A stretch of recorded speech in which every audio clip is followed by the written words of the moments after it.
How's it going, guys and girls? Square Enix has put out the second of the Tales from the Twilight. And of course, it's my job to cover it.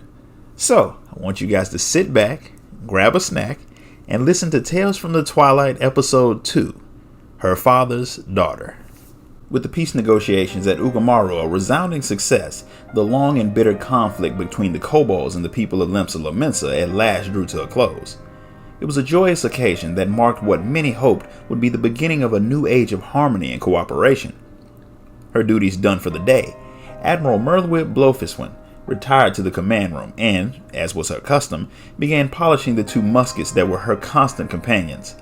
No sooner had she started than she found herself adrift in bittersweet memories. In 1562 of the 6th Astral Era, Lominsan merchant vessels were regularly raided by the savage Sahagin, who coveted the crystals housed within. Crystals were the foundation upon which the nation's metalwork industry flourished, and should the supply be interrupted, the furnaces would go dim, and smithies forced to set their hammers aside. Fortunately, one man had a mind to set the situation to rights. Blofis Blofisson, former captain of the League of Lost Bastards, and one of the most dangerous pirates in the realm. While he had yielded his command to his daughter Merlwyb some years ago, he still wielded much influence among his fleet. When he announced a campaign to eliminate the Sahagin threat, all answered the call, and his daughter was no exception. And so it was that Merlwyb would plot a course for the Rotano Sea in hopes of doing her father proud. A chance came one day when her vessel, the Lively, received a distress call via link pearl from a nearby trader. The Orion was under attack by a Sahagin raiding party and requested immediate aid. Knowing that time was of the essence and believing the situation to be within her power to resolve, Merlwyb chose not to alert her father and request reinforcements, and elected instead to hurry to the Orion's aid on her own. The Sahagin enjoyed a natural advantage in battles at sea, but owing to Merlwyb's masterful tactics and the unerring aim of her first mate and gunner Lawrence, the Lively was more than a match for their foes. In no time, the Sahagin threat was quashed. All that remained was to escort the Orion to port, and her duty would be done. Unfortunately, it was not to be. A lone Sahagin straggler, scarcely breathing after one of Lawrence's bullets had torn through his gut, marshaled what remained of his physical strength and spirit and offered a fervent prayer. By the power of the crystals housed in the Orion's hold, his desperate plea was given form, and the Lord of the World emerged from the depths. Gazing upon the colossal form of Leviathan, far larger than any sea serpent, Merlwyb knew the battle was lost. The first thrash of the primal's tail snapped the Lively's keel like a twig, and it would be but a matter of moments until the once proud vessel capsized. Amidst the churning waters, Merlwyb led the fortunate members of the crew who had not been cast overboard to the still afloat Orion, where they lay battered and beaten, all but resigned to their fate. Their captain's eye, however, caught sight of a glimmer of hope in the form of several ships headed their way. Father's flotilla. Taking aim at the primal's massive tail, Lawrence breathed a sigh of relief. Merlwyb too was joyed, though she cursed her naivete. The title you may hold, but he is still the true captain. You have much to learn. The battle raged on, the primal and its beastmen thralls claiming countless victims, but in the end Blofis and his fleet managed to drive their foe back beneath the depths. It was this day that the Lominsans first grasped the sheer power of Leviathan, a deity that could single-handedly nigh sink Limsa's mightiest pirate fleet, and in defeat, live to fight another day. Less than a week after the battle, and with nary a word, Blofis sailed off onto the horizon with a patchwork crew of men from several ships. The bastards that remained clearly acknowledged Merlwyb's authority as captain. There was no danger of mutiny, but a sense of confusion and unease at her father's unexplained departure permeated the ranks. In the months that followed, the Sahagin attacks on trade vessels grew more frequent and intense. More troubling, however, were the rumors the survivors brought back to port, that the beastmen fought not alone, but with Lominsan vessels at their sides. These pirates named themselves the Serpent Reavers, and were said to be commanded by none other than the legendary Blofis Blofisson himself. The revelation that their own beloved hero now sailed with their hated foes cast a pall over the city and its people, who began to dread what grim tidings would come next. Under the cover of a moonless night, a single vessel departed from the docks unseen. On its deck stood Merlwyb with a hand-picked group of her most trusted sailors, her grave face unflinching as the chill winds bore down upon them. Word of Blowfist's unholy alliance had seen the bastards fall out of favor with the other pirate bands, and for many to regard them with disgust and suspicion, Mirthwhip most of all. They would assume the worst. Yet despite her precautions, she was soon joined by an unwelcome visitor.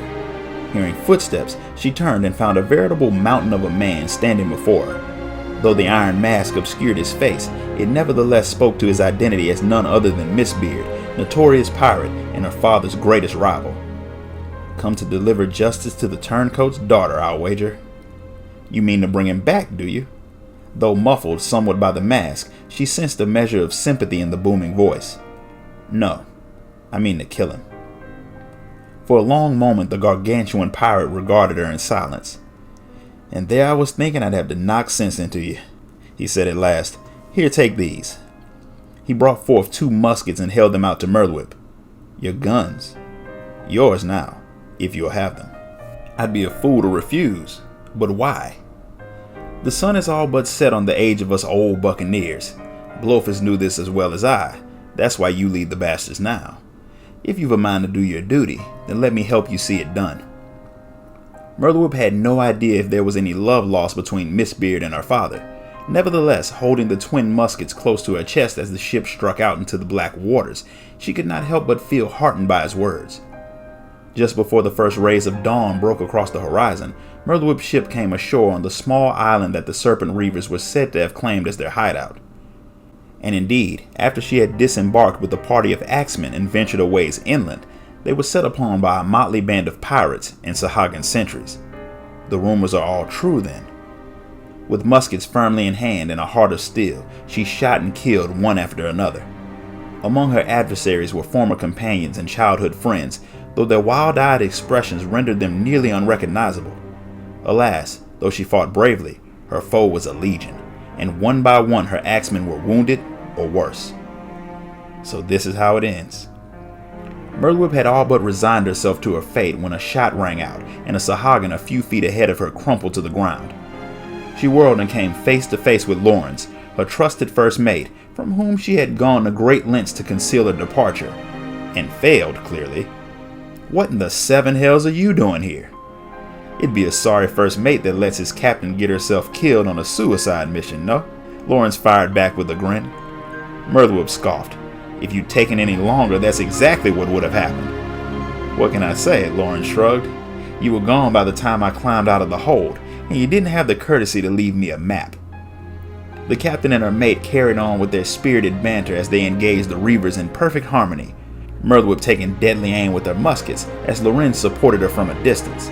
They made short work of their foe and gave her allies a chance to regroup, and when the dust had settled, she sent them back to the ship with the injured. Together with Lawrence, Mirthwhip forged ahead towards the center of the island, where they came upon the entrance to a cave. It was deep within the caverns that they finally found Blowfist, or at least what remained of him. The once imposing figure had wasted away. His pale skin clung to his emaciated frame, and his flowing locks and beard were flecked with white and gray. His slack jaw hung open, and spittle pooled on the earth below. Mirthwhip and Lawrence could only stare in horror as Blowfist began to speak, his voice a muffled gurgle. My daughter, Lawrence, have you come to join us? Lawrence glanced at Mirthwhip, who stood in silence before answering in her stead. What in the name of the Navigator happened to you, Captain? It is impossible for mere mortals to stand against the power of a god, Blowfist intoned as if in a trance. Swear allegiance to Lord Leviathan, and we may live free beneath the waves. Had it been years later, when the nature of primals was better understood, they would have known then and there that the former captain had been tempered, and regarded him not with scorn, but pity. But on that cold morning in that darkened cave, all Mirthwhip knew was that the people would condemn her father as a demented traitor. Still, a part of her believed her father's words were no longer his own. Impossible is a word coined by the weak. You taught me that, and you know bloody well that freedom isn't gifted by a god but claimed by our own hand. Blowfist shook his head and sighed. My poor wayward daughter, I thought I raised ye better than this. In her heart of hearts, Mirthwhip had known from the start how it would have to end. She had come not to reason with her father, but to hand down his sentence, and treason was a crime punishable by death. There are none but us on this island now, she said, her tone measured and firm. I hereby challenge you to a duel to the death. Should even a shred of pirate's honor remain in you, you will accept." The sickly, mocking grin slowly faded as Blofeld rose to his feet and met her gaze. Though he said nothing, his answer was clear. Lawrence would serve as the sole witness, and there would be no seconds for either party. A sorry excuse for a duel, but it will suffice. Father and daughter came together, and then, exchanging no words, turned their backs on one another. Their footsteps echoed hollowly as they walked farther and farther apart. Mom's away now. She recalled the day she lost him, doomed him to his fate with her arrogance and recklessness. They came to a halt at opposite ends of the cavern and awaited the sign. Lawrence extended his right hand, slowly opening a clenched fist. The gold coin caught the light as it began to tumble through the air. Orphaned while still a babe, Lawrence had known no family but the bastards, no father but Blofeld. It'll be my bullet, my burden. Even so, I'm sorry to make you a part of this. The clink of the coin striking the ground resounded throughout the cave, and in an instant father and daughter spun to say farewell. Merlin's bullet flew straight and true and buried itself in her father's left breast. Musket still dangling from his hand, Blofeld fell to his knees. "Merlwip, Lawrence, I'm sorry I had to put you through this," he managed between ragged breaths. "Promise me, you'll do me proud." The smile in his last moments was that of the father Merlwip knew and loved. Lawrence stared down at the motionless body of his former captain. "This ain't over. That God's damned Primal is still out there, and our ragtag band ain't equipped to finish the job." Clenching a fist, Lawrence continued. "So I'll go on a voyage. Find myself a few good men, more than a few, and see if we can't build ourselves up into a force to be reckoned with. Least I can do to redeem his memory." Lawrence said no more and simply looked Merlwip in the eye, but the question was clear. "You've your plans, but what have I?" The barrels of her twin muskets polished to a sheen, Merlwip put them aside and strode to the window to gaze out upon the sea. This was not the first time the memories of that fateful day came unbidden, and it would not be the last. And each time she gave thanks to the two men who had seen her through the most terrible of trials. One had since set aside his mask and serves to this day as one of her closest advisors. The other, alas, disappeared in the days following the calamity. Yet deep down, Merlwip knew that he was out there somewhere, waiting to make his return when dire storms again threatened the seas. After all, if I am my father's daughter, then in all but blood, he is my father's son. So that's it. How'd you guys like this story? If you enjoyed it, hit the like button, subscribe, ding that notification bell. And if you want to buy me a coffee for my work, sign up to become a member of the channel. Until next time, guys. Later.